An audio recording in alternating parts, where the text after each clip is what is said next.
Hello, everyone. Enjoy these relaxing yet powerful stories of resilience and triumph. A cop's fist flies.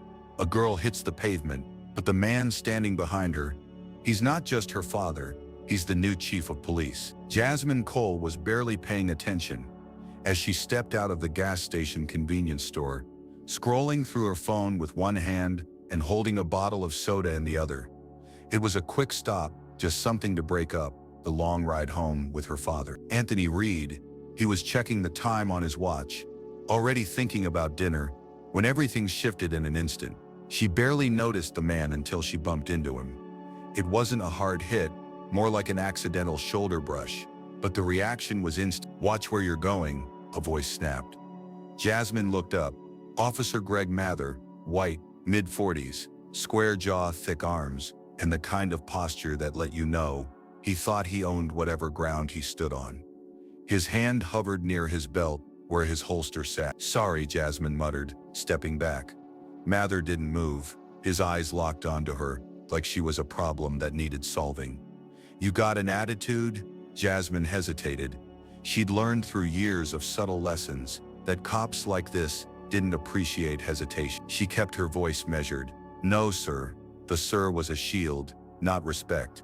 Mather exhaled sharply, glancing her over, like he was searching for something to justify what he already wanted to do. "What's in your pockets?" Jasmine blinked. "Excuse me, you deaf?" I said. "Empty your pockets." She felt her stomach tighten. "I just came out of the store. I have my receipt." Mather stepped closer. "I didn't ask for your receipt. Empty your pockets." Anthony, still locking the car, turned at the sound of raised voices. His eyes immediately found Jasmine. The tension in her shoulders, the way Mather had positioned himself, too close, too aggressive. Something wasn't right. If stories like this hit home for you, hit that like button and share this video. It helps more people hear the truth. And if you support what we're doing, subscribe to RVM Black Struggles right now. "What's going on?" Anthony called out, closing the car door. Mather didn't even glance his way. His focus was locked onto Jasmine. "You've been stealing." Jasmine's face twisted in frustration. "I just told you." "Watch your tone," Mather interrupted. His voice had that edge now, the kind that turns small misunderstandings into handcuffs. Anthony stepped forward. "She's not stealing." Mather still didn't look at him. "Sir, I'm asking your daughter to comply with a lawful order." Anthony's patience was wearing thin. "That's not an order, that's harassment." Jasmine exhaled through her nose, forcing herself to stay calm.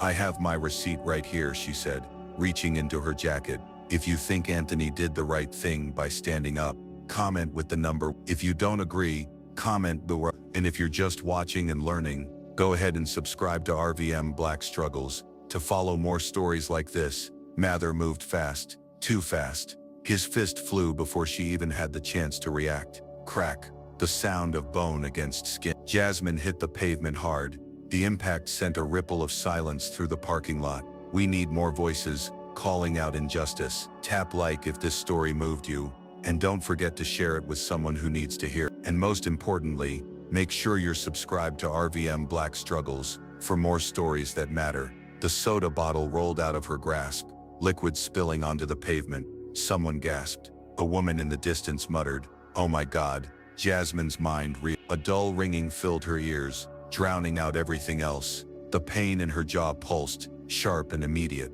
She tasted blood, and then silence. For a long stretched out second, nobody moved, until her father's voice cut through the air. "Put your hands behind your back." Mather smirked, still standing over Jasmine. "Or what?" Anthony reached into his pocket, pulled out his badge and held it up. "The new chief of police." Mather's face changed in an instant, and just like that, the power shifted. But this was far from over. For the first time, Mather froze. His smirk twitched, like his brain was scrambling to process what he had just done. The gas station parking lot, once filled with quiet murmurs and gas pumps humming in the background, had turned into a dead zone of silence. The weight of a dozen camera phones, recording the scene, pressed into him. Anthony stood firm, his badge glinting under the afternoon sun. His grip on it was loose, too casual for someone who had just flipped the power dynamic on its head. But his voice, carried the kind of authority that didn't waver. "Turn around," Anthony said. Mather swallowed. "Chief, I said, turn around. There was no yelling, no theatrics, just cold, even words that cut straight through the thick air. Mather's eyes darted around the lot, searching for something backup, an ally, an escape, but there was none. His patrol car sat empty. The bystanders had their phones out, but no one looked like they were about to step in for him. Jasmine was still on the ground, propped up on one elbow, her lips split and swelling, her eyes bright with shock and pain, locked onto her father. She had never seen him like this, not angry, not emotional, just done. Mather exhaled hard through his nose. His hands twitched at his sides, fingers flexing. Look, Chief, let's talk. Anthony moved. In one fluid motion, he grabbed Mather's wrist, spun him, and slammed his arms behind his back. The same way Mather had done to so many others before. The same grip, the same pressure, the same lack of hesitation. Mather grunted. This is ridiculous. You assaulted a minor, Anthony said flatly, and you're about to find out what happens next. The cuffs clicked. A real sound, a final sound. A ripple of voices spread through the crowd. Someone cheered, another person muttered, "About damn time." Jasmine finally pulled herself up, her movements slow, her face burned, not just from the hit, but from the sheer humiliation. Blood pooled at the corner of her mouth, and she wiped it with the back of her hand, staring at the smudge of red. Her father turned to her, his eyes softening just slightly. "You good?" Jasmine wanted to say something, anything, but her throat felt tight. She just gave a small, barely there nod. Anthony turned back to Mather. "You want to explain why you punched my daughter in the face?" Mather scoffed. His voice was lower now, less sure. "I thought she was reaching for something." "For what?" Anthony shot back. "A gun? A weapon? Or maybe just a receipt?" Mather clenched his jaw. "I was acting in the interest of safety." Anthony stepped closer, lowering his voice so only Mather could hear. "And whose safety was at risk? Yours? Because a 17-year-old girl was reaching into her pocket?" Silence. Anthony exhaled through his nose, adjusting his grip on Mather's cuffs. "You're done." Mather let out a breathy chuckle, like he still had a card to play. "Come on, Chief. We don't have to do this here. Let's handle this in-house." Anthony let the words sit between them for a second. Then he leaned in, his voice barely above a whisper. "There is no we." Mather swallowed hard. Anthony straightened, scanning the crowd, the phones, the faces. He knew how this worked, knew how fast the city would react, how quickly the department would scramble. The story had already left this parking lot, but the real fight was just beginning. The weight of the moment settled in, like thick air before a storm. Mather stood there, arms restrained behind his back, the cold steel of the handcuffs pressing into his skin. His breathing was shallow, uneven, a man realizing he'd finally run out of luck. Anthony tightened his grip on the cuffs. He could feel Mather resisting, not outright fighting, but his body tensed like a coiled spring. It was a strange reversal of power. For years Mather had been the one standing over people, using intimidation as his weapon. Now he was just another man in cuffs, and he didn't know how to handle it. Anthony spoke low and steady, his words carrying the weight of something undeniable. "You're under arrest for assaulting a minor." Mather jerked in his grasp. "This is a mistake." Anthony ignored him. "You have the right to remain silent." Mather's face twisted. "Chief, come on. You're really gonna? You have the right to an attorney. If you can't afford one, the court will provide you with Jesus Christ," Mather muttered. Mather's voice cracked, the bravado slipping for the first time. He looked scared. Anthony finished the Miranda warning, without breaking eye contact. His grip didn't loosen. There were no favors here. The crowd had grown. More people had gathered, stepping closer, but keeping their distance. Some recorded, some whispered to each other, some just stared, taking in the moment. One man in the front shook his head. "All these years, this dude been out here treating people like dirt." A woman next to him folded her arms. "Guess he finally picked the wrong one." Jasmine leaned against the car now, pressing an ice-cold soda bottle to the side of her swollen face. Her lips stung every time she swallowed, but she wasn't thinking about the pain. She was thinking about everything that led up to this. She had seen videos like this before, black men and women pinned to the ground, handcuffed, mistreated. She'd grown up knowing the rules. Keep your hands visible, don't talk back, be polite, don't give them an excuse. She had followed all of them, and she still got punched. Her father glanced at her, eyes scanning for something unsaid.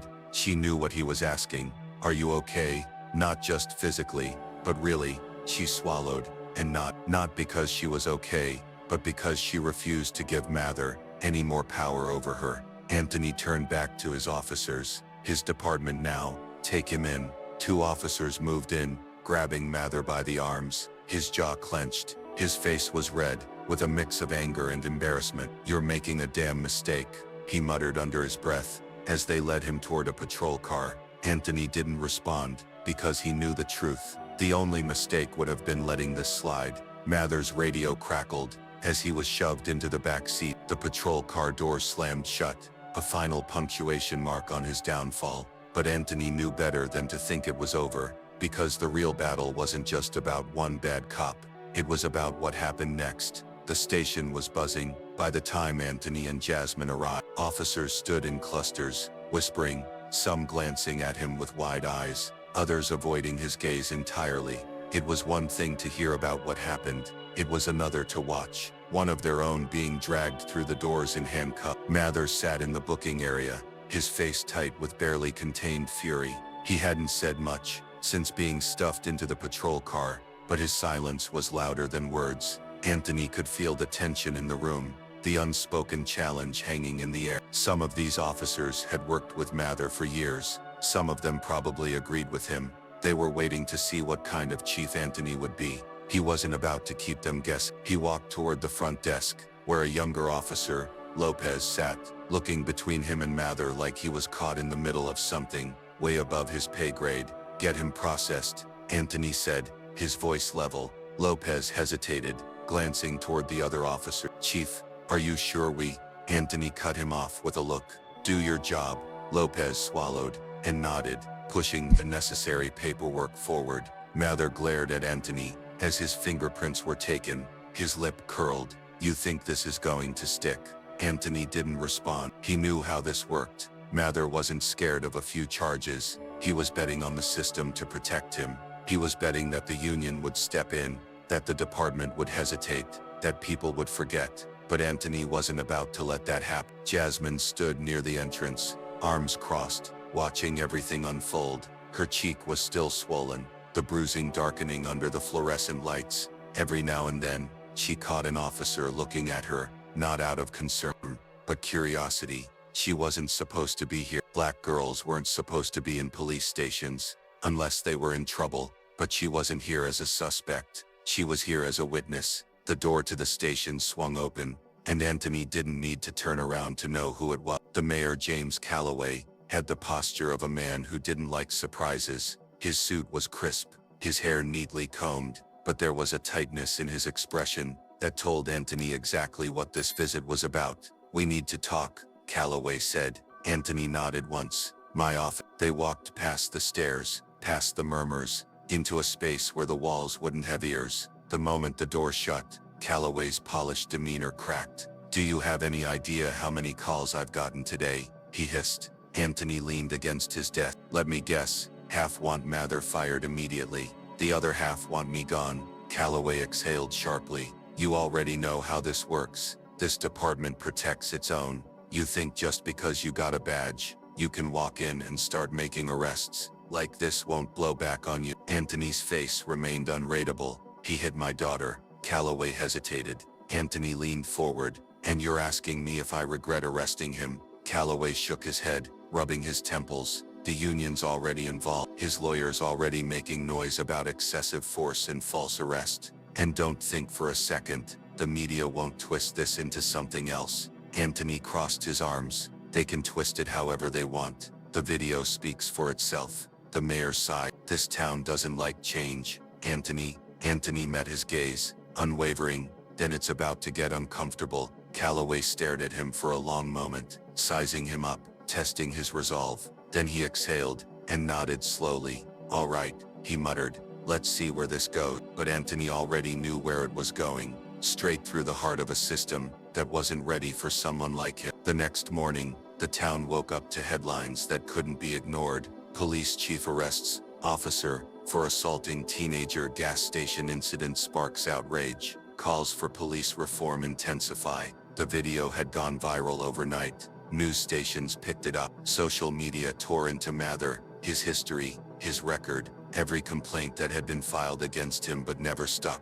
The floodgates had opened. Jasmine sat at the kitchen table, scrolling through her phone. Her name wasn't in the articles, but she knew they were talking about her. She was the teen victim, the black minor assaulted by a police officer. She exhaled sharply, locking her screen. This is insane. Across from her, Anthony sipped his coffee, the morning paper folded on the table. He wasn't smiling, because he knew what came next. The pushback, the people who would say Mather was just doing his job, the ones who would turn Jasmine into the problem, instead of the victim. They always did. His phone rang. "Red," he answered, his voice neutral. His deputy's voice came through, tight with tension. "Chief, Mather made bail. He's already out." Anthony expected that. Mather had too many connections, too many people willing to throw money at a problem, if it meant keeping things quiet. But this wasn't gonna be quiet. His deputy hesitated. "And he's threatening to sue."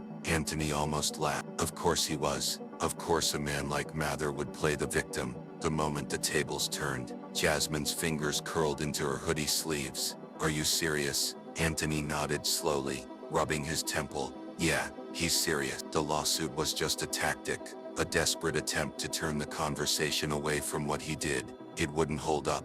The video was clear as day, but it was still a fight. And this was never just about Mather. The police union had already stepped in, calling his arrest an overreaction. Some officers in the department had already started picking sides. The mayor was playing it careful, trying to be diplomatic, trying to keep things from boiling over. But Anthony wasn't here to play politics. He was here to fix a system that had been broken long before he arrived. And fixing things, it made people uncomfortable. Jasmine studied him for a long moment. "Are they going to try to push you out?" Anthony exhaled. "They'll try, but you're not leaving." His eyes met hers, steady, unwavering. "Not a chance." Because Mather wasn't just one bad cop. He was a symptom of something bigger, and Anthony was just getting started. The backlash came fast. Threats, smears, a campaign to discredit him. The usual playbook. When someone dared to challenge the system, some officers in the department had gone quiet around him. Others had made it clear where they stood.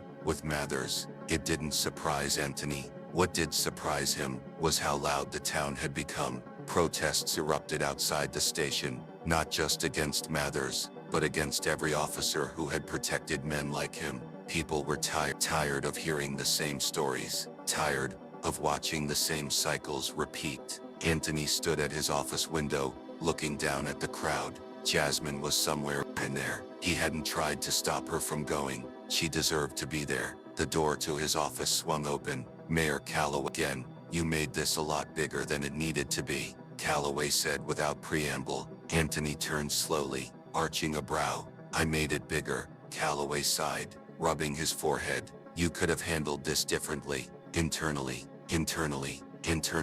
Anthony repeated, his voice flat. Like every other time Mathers harassed someone and walked away untouched, Calloway didn't answer. Anthony stepped forward, his voice quiet, but firm.